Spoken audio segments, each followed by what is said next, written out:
ছাত্ৰ ছাত্ৰীসকল আজি আমি সমাজ বিজ্ঞানৰ ভূগোল খণ্ড অৰ্থাৎ দশম শ্ৰেণীৰ ভূগোল খণ্ডৰ কেইটামান গুৰুত্বপূৰ্ণ কুৱেশ্যনবিলাক আলোচনা কৰিবলৈ গৈ আছোঁ আৰু কোনটো চেপ্টাৰৰ পৰা কিমান নম্বৰকৈ আহিব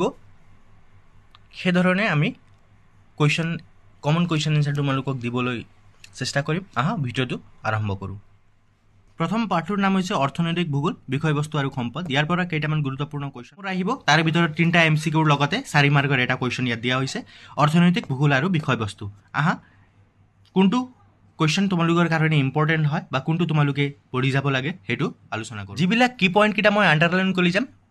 তোমালোকে সেইবিলাক ভালদৰে চাই যাবা, তাৰে ভিতৰত নিশ্চয় প্ৰশ্ন আহিবই। তেনেদৰে ইয়াত চোৱা তোমালোকে প্ৰথমতে দিয়া হৈছে অৰ্থনৈতিক ভূগোলৰ সংজ্ঞা, ইয়াৰ বিষয়ে তোমালোকে ভালদৰে পঢ়ি যাবা আৰু সম্পদৰ অৰ্থ লগতে এইটো শ্ৰেণী বিভাজন বস্তুটো ভালদৰে তোমালোকে পঢ়ি যাবা। লগতে সম্পদ ব্যৱহাৰ তোমালোকে পঢ়ি যাবা, কিন্তু তাতকৈ গুৰুত্বপূৰ্ণ বেলেগ একটা কি পইণ্ট হৈছে এইটো সম্পদ সংৰক্ষণ, ইয়াৰ বিষয়ে তোমালোকে ভালদৰে চাই যাবা। সম্পদ সংৰক্ষণৰ বিষয়ে ভালদৰে চাই যাবা। 5 নম্বৰ বা 4 নম্বৰ কাৰণে ইয়াৰ পৰাই কুৱেশ্যন বনি যাব পাৰে তোমালোকৰ। নেক্সট তোমালোকে চোৱা অৰ্থনৈতিক ভূগোল কাক বোলে, এনেকুৱা ধৰণৰ কুৱেশ্যনবিলাক তোমালোকে চাই যাবা। নেক্সট চোৱা তোমালোকে যিহেতু যোৱাবাৰৰ মেট্ৰিক পৰীক্ষাত সমাজ বিজ্ঞানৰ কুৱেশ্যনবিলাক বেলেগ পেটাৰ্ণত দিয়া হৈছিল, সেইবাবে তোমালোকে এইবাৰ ভালদৰে পাঠবিলাক পঢ়ি যাবা আৰু লগতে তোমালোকক এইবাৰ এনেকুৱা MCQত যেতিয়া সুধিব তোমালোকক এনেকুৱা নুসুধো যে প্ৰাথমিক বৃত্তি কাক বোলে, তোমালোকক সুধি দিব পাৰে যে প্ৰাথমিক বৃত্তিৰ ভিতৰত কোনটো পৰে। যেনেকৈ ইয়াত উদাহৰণ দিয়া হৈছে কৃষি কাৰ্য, মাছ ধৰা কাৰ্য, বনজ সম্পদ আহৰণ, খনিজ সম্পদ আৰোহণ, এনেকুৱা কুৱেশ্যনবিলাক যেতিয়া দিয়ে অপশ্যনবিলাক যেতিয়া দিয়ে তোমালোকক সুধি দিব পাৰে যে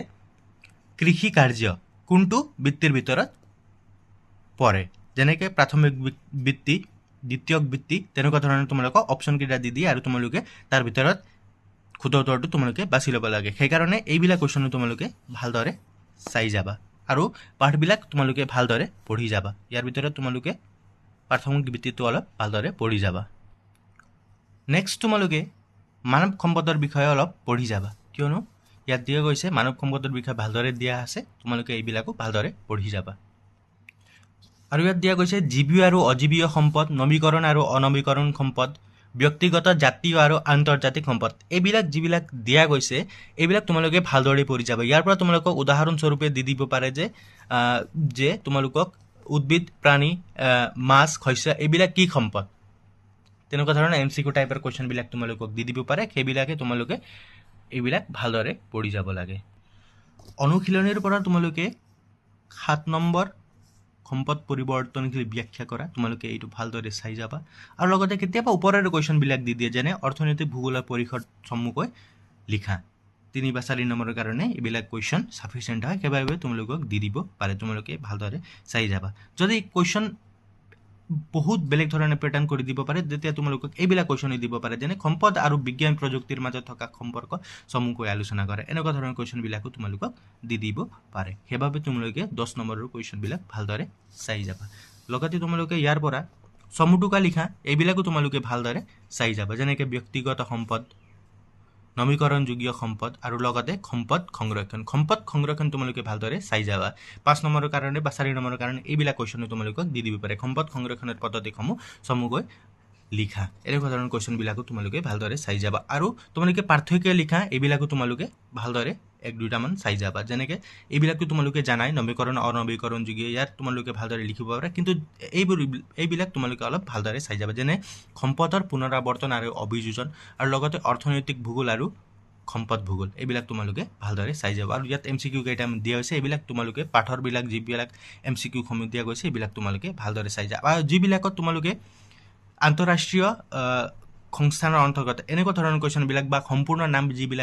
যিবিলাকত দিয়া গৈছে সেইবিলাক তোমালোকে ভালদৰে চাই যাবা। এনেকুৱা কুৱেশ্যনে তোমালোকক দি দিব পাৰে, কিয়নো প্ৰত্যেকজন ছাত্ৰ ছাত্ৰীয়ে এনেকুৱা কুৱেশ্যন ইগন'ৰ কৰি যায় আৰু সেইবিলাক কুৱেশ্যনে এক্সামিনাৰে ধৰি পেলাই এইবিলাকে কুৱেশ্যন দি দিয়ে। সেইবাবে য'ত আন্তঃৰাষ্ট্ৰীয় সংস্থা আৰু লগতে যাৰ সম্পূৰ্ণ নামবিলাক দিয়া গৈছে সেইবিলাক তোমালোকে ভালদৰে চাই যাবা।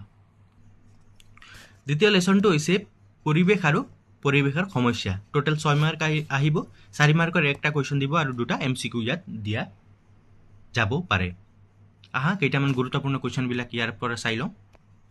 প্ৰথমে ইয়াৰ পৰা তোমালোকে মৰুকৰণৰ বিষয়ে ভালদৰে চাই যাবা। মৰুকৰণ প্ৰত্যেকবাৰে এক্সামত অহা দেখা যায় আৰু লগতে তোমালোকে এইবাৰ পানী প্ৰদূষণৰ বিষয়ে তোমালোকে ভালদৰে চাই যাবা ইয়াৰ পৰাও কেইটামান গুৰুত্বপূৰ্ণ কুৱেশ্যন আহি যাব পাৰে আৰু লগতে MCQৰ কাৰণে এইবিলাক কুৱেশ্যনবিলাকো মাউণ্ট পিনাটুবৰ উদগীৰণ কেতিয়া হৈছিল বা এনেকুৱা ধৰণৰ কুৱেশ্যনবিলাক তোমালোকে ভালদৰে চাই যাবা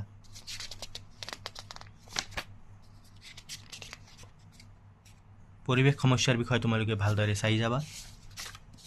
আৰু লগতে ইয়াৰ পৰা অনুশীলনীৰ পৰা তোমালোকে চাব পাৰা যে এই 22 নম্বৰ কুৱেশ্যনটো গোলকীয় উত্তাপ বৃদ্ধি কি আৰু ইয়াৰ কাৰকবোৰ উল্লেখ কৰা আৰু এইটো মই কৈছিল যে মৰুকৰণৰ সমস্যা মৰুকৰণ পৰিলে তোমালোকে এইবিলাক কুৱেশ্যনবিলাক যাব মৰুকৰণৰ কাৰণ বা মৰুকৰণৰ সমস্যা এইবিলাক তোমালোকে সলভ কৰিব পাৰে সেইবাবে মৰুকৰণ ভালদৰে তোমালোকে পঢ়ি যাবা লগতে তোমালোকে প্ৰদূষণৰ অৰ্থ আৰু লগতে পৰিৱেশৰ আঞ্চলিক সমস্যা দুটা উদাহৰণ দিয়া এনেকুৱা ধৰণৰ কুৱেশ্যনবিলাকো তোমালোকে চাই যাব পাৰা আৰু সিম্পল কুৱেশ্যন 1 মাৰ্কৰ কুৱেশ্যনবিলাক তোমালোকে এইবিলাকটো জানাই আৰু চাই পেলাই যাবা যেতিয়া তোমালোকে মেট্ৰিকৰ দৰে একটা তোমালোকৰ জীৱনৰ প্ৰথমটো ডাঙৰ এক্সামে বুলি ক'ব পাৰে সেইবিলাক চাবলৈ যোৱা তেন্তে তোমালোকে ভালদৰে কুৱেশ্যনবিলাক আৰু উত্তৰবিলাক তোমালোকে ভালদৰে চাই যাবা তোমালোকে গোলকীয় উত্তাপ আৰু মৰুকৰণৰ বিষয়ে ভালদৰে চাই যাবা নেক্সট লেসনটো হৈছে পৃথিৱীৰ ভূগোল ইয়াৰ পৰা টোটেল 8 মাৰ্ক দিয়া হ'ব লগতে 5 মাৰ্কৰ একটা কুৱেশ্যন আৰু লগতে আৰু বাকিখিনি 3টা MCQ সমূহ ইয়াত দিয়া যাব সেইভাবে তোমালোকে ইয়াৰ পৰা কেইটামান গুৰুত্বপূৰ্ণ কুৱেশ্যনবিলাক চাব লাগে আহা আলোচনা কৰোঁ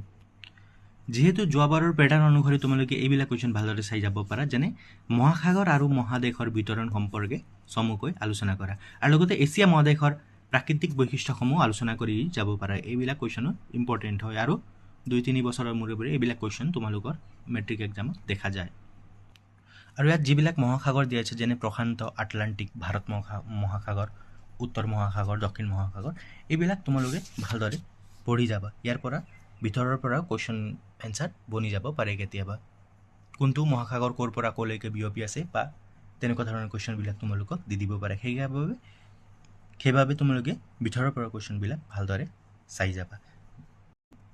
ইয়াৰ তলিৰ গড় গভীৰতা প্ৰায় 3500 মিটাৰ এনেকুৱা ধৰণৰ কুৱেশ্যনবিলাক তোমালোকে চাই যাবা যে কোনটো মহাসাগৰ কিমান গভীৰ বা আটাইতকৈ গভীৰ মহাসাগৰ বা আটাইতকৈ ডাঙৰ মহাসাগৰ এনেকুৱা ধৰণৰ কুৱেশ্যনবিলাক তোমালোকে ভালদৰে চাই যাবা এইবিলাকে দিয়ে এক্সামবিলাকত প্ৰায় আৰু MCQৰ কাৰণে তোমালোকে ৰাজ্যৰ ৰাজধানী জনসংখ্যা নালাগে তোমালোকে ৰাজ্যৰ ৰাজধানী আৰু মুদ্ৰা এইবিলাক তোমালোকে ভালদৰে চাই যাবা ইয়াৰ পৰাও কেতিয়াবা কুৱেশ্যন বনি যাব পাৰে আৰু দি দিয়ে তোমালোকক সেইবাবে তোমালোকে ভালদৰে চাই যাবা কোনটো দেশৰ ৰাজধানী কোনটো এইবিলাক তোমালোকে এবাৰ ভালদৰে চাই যাবা আৰু 14 নম্বৰ লেসনটো হৈছে তোমালোকৰ অসমৰ ভূগোল ইয়াৰ পৰা 10ৰ পৰা 14ৰ ভিতৰত মাৰ্ক আহি যাব পাৰে আৰু ইয়াৰ ভিতৰত গুৰুত্বপূৰ্ণ এটা কুৱেশ্যনটো হৈছে য'ত তোমালোকে সহজে নম্বৰ পাব পাৰা সেইটো হৈছে অসমৰ মেপ অংকন তাৰ 4 মাৰ্ক আহি যায় আৰু তাৰ ভিতৰত তোমালোকে 3 বা 4 মাৰ্ক পাব পাৰা 4 আৰু 5 মাৰ্কৰ কাৰণে একটা কুৱেশ্যন আৰু বাকি কিটা যিবিলাক ৰৈ যায় তাৰ পৰা তোমালোকক MCQ সমূহ দিয়া হয় আহা আলোচনা কৰোঁ ইয়াৰ প্ৰথমে তোমালোকে এটা কাম কৰি ল'বা অসমৰ মানচিত্ৰটো ভালদৰে তোমালোকে চাই দিবা অসমৰ মানচিত্ৰখন অংকন কেনেকৈ কৰিব লাগে সেইটো ভালদৰে তোমালোকে চাই ল'বা মই একটা ভিডিঅ' বনাই দিছোঁ তাৰ মই লিংকটো এই ভিডিঅ'ত দি দিম তোমালোকে তাৰ পৰা চাব পাৰা যে অসমৰ মানচিত্ৰ অতি সহজে কেনেকৈ অংকন কৰিব পাৰি তাৰ কাৰণে মই এটা ভিডিঅ' বনাইছোঁ সেইটো মই লিংকত দি দিম তোমালোকে তাত গৈ চাব পাৰা ইয়াৰ কুৱেশ্যনবিলাকৰ ভিতৰত তোমালোকে জনসংখ্যা বৃদ্ধিৰ কাৰণ তোমালোকে ভালদৰে চাই যাবা এইটো বিষয় তোমালোকে ভালদৰে পঢ়ি যাবা ইয়াৰ পৰা নিশ্চয় প্ৰশ্ন বনি যাব পাৰে অসমৰ জনসংখ্যা বৃদ্ধিৰ কাৰণ ইয়াত অনুশীলনৰ ভিতৰত কেইটামান গুৰুত্বপূৰ্ণ কুৱেশ্যন আছে যেনেদৰে তোমালোকে চাব পাৰা অসমৰ মীন উদ্যোগৰ বৰ্তমান অৱস্থা বা অসমৰ জুম খেতিৰ বিষয়ে চমুকৈ আলোচনা কৰা আৰু ইয়াত কুৱেশ্যন এটা আছে অসমৰ প্ৰধান তৈল ক্ষেত্ৰসমূহ উল্লেখ কৰা ইয়াত ডিগবৈ নুনমাটি তেলখোদানগৰ বিষয়ে তোমালোকে অসমৰ মানচিত্ৰত ক'ত দিয়া আছে সেইবিলাক তোমালোকে ভালদৰে চাই যাবা তাৰ পৰাও মেপৰ কাৰণে কুৱেশ্যন পৰি যাব পাৰে আৰু লগতে ইয়াত কুৱেশ্যন এটা আছে যে অসমত মানৱ সম্পদ গঢ়িবলৈ কেনে পদক্ষেপ গ্ৰহণ কৰিব লাগে এনেকুৱা ধৰণৰ কুৱেশ্যনবিলাক তোমালোকে ভালদৰে চাই যাবা আৰু লগতে ইয়াত অন্তিমত দিয়া হৈছে 34 নম্বৰ কুৱেশ্যনটো অসমৰ পৰ্যটন উদ্যোগৰ সমস্যাসমূহ উল্লেখ কৰা এই কুৱেশ্যনটো তোমালোকে ভালদৰে চাই যাবা ইয়াৰ পৰাও নিশ্চয় কুৱেশ্যন বনি যাব পাৰে নেক্সট ভিডিঅ'টোত মই তোমালোকক আৰু ডিটেইলছকৈ দি দিম আৰু লগতে সমাজ বিজ্ঞানৰ আৰু দুটা খণ্ডৰ পৰাও তোমালোকক মই দিবলৈ চেষ্টা কৰিম তোমালোকে ভিডিঅ'সমূহ চাই থাকিবা আৰু লগতে নিজৰ পঢ়াবিলাক ভালদৰে পঢ়ি যাবা আৰু লগতে অন্য ভিডিঅ'টোৰ বাবে চেনেলটো ছাবস্ক্ৰাইব কৰিবলৈ নাপাহৰিবা। ধন্যবাদ।